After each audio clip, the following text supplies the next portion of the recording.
جی السلام علیکم اسٹوڈنٹس، آج کا ہمارا ٹاپک ہے گھاس اور پھلی دار فصلوں کا خمیر چارہ۔ اوکے، اگر فصل کو مناسب وقت پر کاٹا جائے تو گھاس یا پھلی دار فصل سے بنائے جانے والے خمیر چارے میں لمحات اور کیروٹین کی خاصی مقدار موجود ہوتی ہے۔ ہمارا جو پچھلا لیکچر تھا اس میں نے آپ کو بتایا تھا کہ جو بھی چارہ آپ نے کاٹا ہے خمیر چارہ بنانے کے لیے، یا فصل آپ نے کاٹی ہے خمیر چارہ بنانے کے لیے، تو اگر جب کاٹنے کے دوران وہ فصل میں پڑی رہی، وہاں زمین میں پڑی رہی تو اس میں جو لمحات ہیں یا نیوٹرینٹس ہیں ان کا لاس ہو جائے گا۔ ایک چیز دوسری ہے، جب خمیری عمل ہو رہا ہوتا ہے تب جب نیوٹرینٹس کے لاس ہوتے ہیں، تو اگر وہ فصل کھیت میں پڑی ہے اور اس کے دوران اس کے نیوٹرینٹس کا لاس ہوا ہے،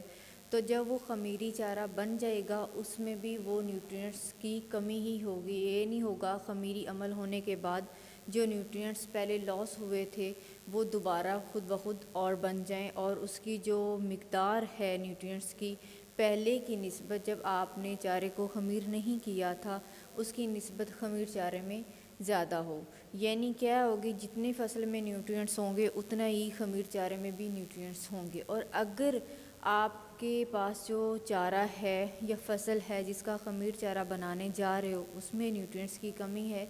تو جو خمیر چارہ بن جائے گا اس میں بھی نیوٹرینٹس کی کمی ہی ہوگی۔ ہمارے لیے دو تین وجوہات ہیں، ان پہ اگر ہم قابل غور کرتے ہیں یا ان کو ہم کنسنٹریشن میں رکھتے ہیں تو اس میں آ کر ہمارے پاس جو خمیر چارہ بنے گا اس میں نیوٹرینٹس یا لمحات، کیروٹینز وغیرہ کی جو مقدار ہے وہ زیادہ ہوگی، کیونکہ وہ اس میں سے لاس ان کا نہیں ہوگا۔ تاہم اس میں جو قابل ہضم توانائی ہوتی ہے، انرجی جو ہے وہ کم ہوتی ہے۔ جو لمحات ہیں اور توانائی ہے وہ اگر آپ دیکھتے ہو خمیر چارے میں تو زیادہ ہوتی ہے، جس کی وجہ سے جو جگالی والے جانور ہیں جس میں ریگرگیٹیشن ہوتی ہے، جس سے ہمارے رومینینٹس وغیرہ ہیں، تو ان میں اس کا جو خمیر چارے کا استعمال زیادہ جو ہے وہ پیداوار پہ اثر انداز نہیں ہوتا، بلکہ اس کے کھلانے سے، کیونکہ یہ ایک فرمنٹیڈ آئٹم ہوتی ہے آپ کے پاس، جیسا کہ ہمارے پاس سائلج ہے تو چاروں کا اچار کہتے ہیں، تو اس کی وجہ سے جو پروڈکشن ہے وہ بڑھ جاتی ہے بجائے اس کے کم ہو۔ تو اگر آپ یہ خمیر چارہ جو ہے وہ آپ دودیل جانوروں کو دیتے ہیں تو ان کی جو پروڈکشن ہے اس پہ برا ایفیکٹ نہیں آئے گا بلکہ اچھا آئے گا، اور پروڈکشن جو ہے وہ بڑھے گی۔ اس کے لیے ضروری کیا ہے، گھاس یا پھلی دار خمیر چارہ جو ہے جب آپ بنا رہے تو ضروری کیا چیزیں ہیں، اس میں یہ ہے کہ خمیر چارہ میں جو توانائی ہے وہ کسی اضافی ذرائع کے ساتھ اس کو آپ اس میں ایڈ کرو، جیسا کہ اناج وغیرہ ہے تو آپ اگر اس کو ایڈ کر دیتے ہو، جیسا کہ جب ہم سائلج بناتے ہیں مکی کا تو اگر چھلی جو ہے اس کو ساری کو نکال دیتے ہیں تو اس سائلج میں غذائیت کی مقدار اتنی زیادہ نہیں ہوگی جتنی زیادہ اس سائلج میں ہوگی جس میں چھلی جو تھی یا اناج جو تھا وہ شامل تھا۔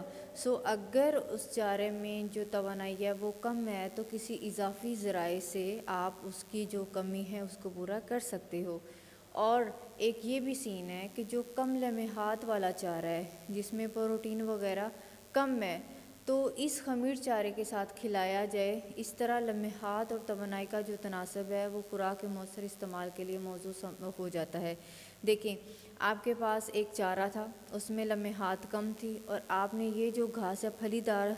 جو فصل ہے اس کا خمیر چارہ بنایا ہے، اس میں جو نیوٹرینٹس ہیں ان کی مقدار زیادہ ہے، تو آپ اس چارے کو جس میں لمحات کم ہیں اور اس چارے کو جس میں لمحات زیادہ ہیں، ان دونوں کو ملا کر آپ اگر اینیمل کو کھلاتے ہو تو اس کی جو لمحات اور توانائی ہے وہ پوری ہو جائے گی، اور اس کا جو تناسب ہے ان دونوں چیزوں کا وہ بھی قابل استعمال ہوگا، اور اس کے جو اثرات ہیں وہ اچھے ہوں گے۔ اور اس طرح کے جانور جو ہے آپ کے پاس وہ اس کی پروڈکشن چاہے میٹ کی ہے یا ملک کی ہے وہ بڑھ جائے گی۔ گھاس یا پھلی دار جو فصل ہے اگر اس کا خمیر چارہ آپ تیار کر رہے ہو تو فصل کو کاٹنے کے بعد کچھ دیر کے لیے آپ کھیت میں ہی رکھ دیں، ادھر ہی پڑی رہے، تاکہ اس میں سے جو نمی ہے وہ خشک ہو جائے، اس کا جو موئسچر کانٹینٹس ہیں وہ لٹل بٹ ریموو ہو جائیں۔ سیکنڈ کیا ہے، جو گھاس اور پھلی دار فصلیں ہیں ان کا جو خمیر چارہ ہے وہ غذائی اجزاء کے نقصانات کو کم سے کم رکھنے کے لیے کاٹنے کے بعد کسی حد تک خشک کر لینا بہتر ہے۔ یہ بھی سیم چیز ہے کہ اگر آپ چاہ رہے ہو کہ اس میں سے جو نیوٹرینٹس ہیں ان کا لاس نہیں ہو زیادہ سے زیادہ، تو بیٹر یہی ہے کہ آپ اس کو ڈرائی کر لیں، تھوڑا سا اس کے جو موئسچر کانٹینٹس ہیں ان کو ریموو کروا دیں فصل کو کاٹنے کے بعد، جب آپ اس کو وہاں پہ کھیت میں رکھ دیتے ہیں۔ دین ہمارے پاس یہ بہت اچھا چارہ ہے جس کو ہم خشک خمیر چارہ کہتے ہیں، ہیلیج،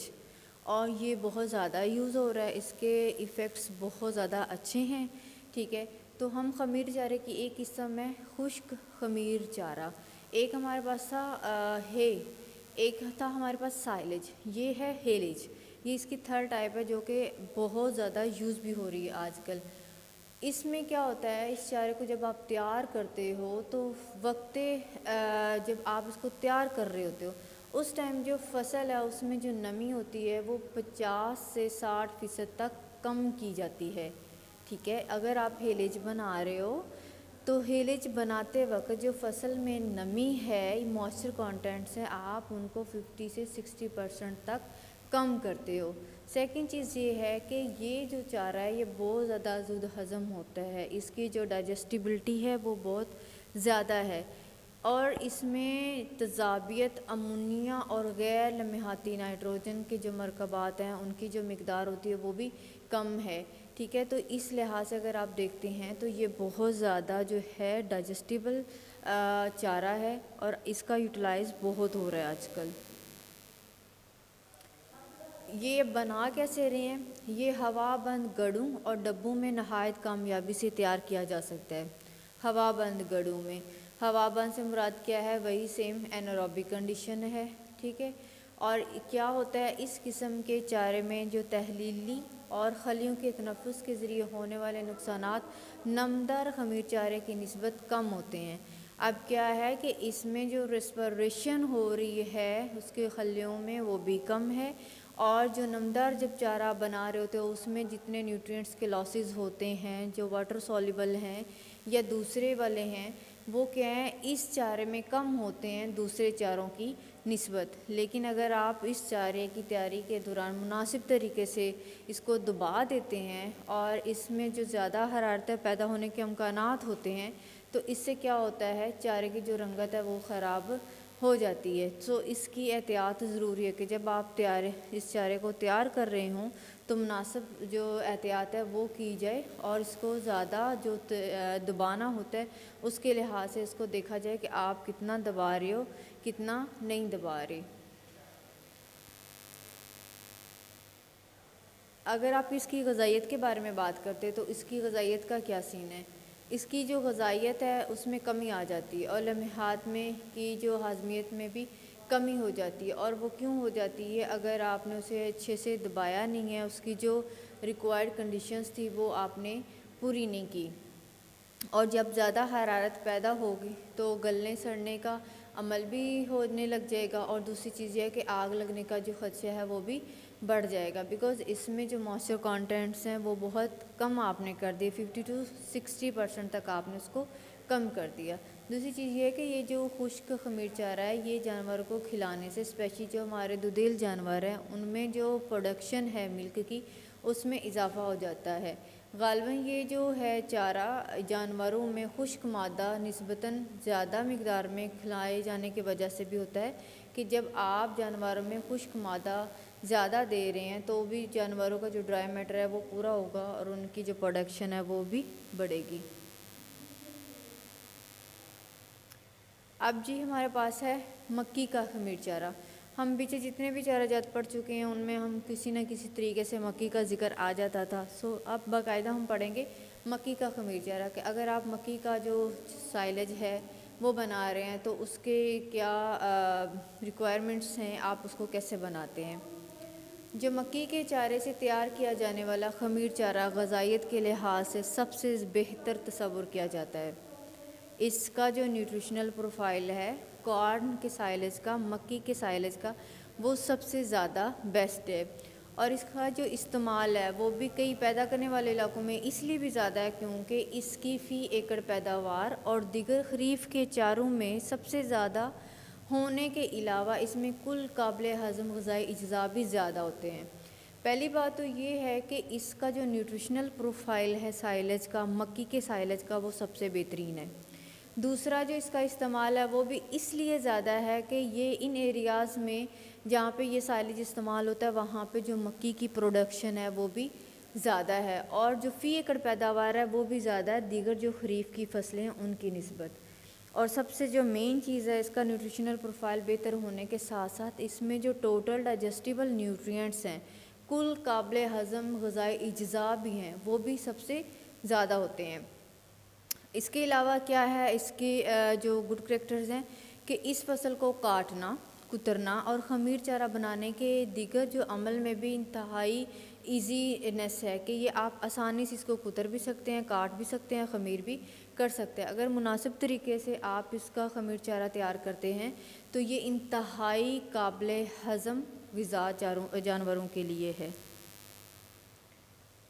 اس کا اگر ہم پروفائل دیکھتے ہیں کہ اس جو مکی کا سائلج ہے اس میں کون کون سی چیز کتنی فیصد پہ پائی جا رہی ہے،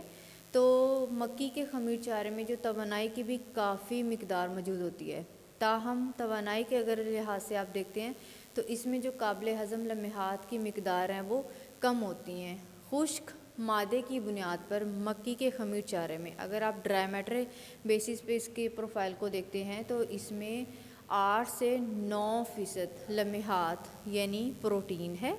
65 سے 75% تک کل قابل ہضم غذائی اجزاء،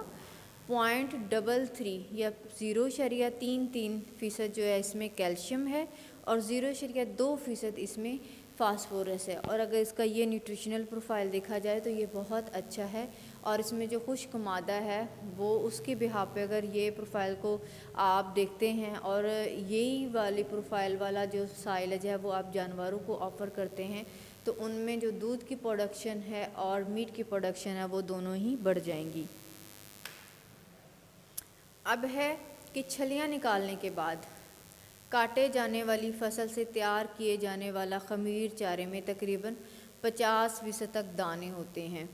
اگر آپ چھلیاں نکال بھی لیتے ہیں تو بھی اس میں جو فصل تیار کی جاتی ہے اس میں خمیر چارے میں تقریباً 50% تک دانے ہوتے ہیں، اور جو زیادہ اناج پیدا کرنے والی مکی کی اقسام ہے اس سے اگر آپ یہ خمیر چارہ تیار کرتے ہو تو اس چارے میں سب سے زیادہ جو قابل ہضم غذائی اجزاء ہیں وہ ہوں گے۔ تاہم یہ جانوروں میں زیادہ نشو و نما اور زیادہ سے زیادہ دودھ کی پیداوار حاصل کرنے کے لیے اضافی لمحات اور توانائی دینے کی ضرورت ہوتی ہے۔ اگر لیٹ سپوز آپ کے پاس جو اینیمل ہے اس کی جو نیوٹریشنل ریکوائرمنٹس ہیں وہ زیادہ ہیں تو یہ نہیں ہے کہ آپ نے صرف سائلج ہی دے دینا ہے، آپ نے ان جانوروں کو ان کی جو زیادہ نشو و نما ہے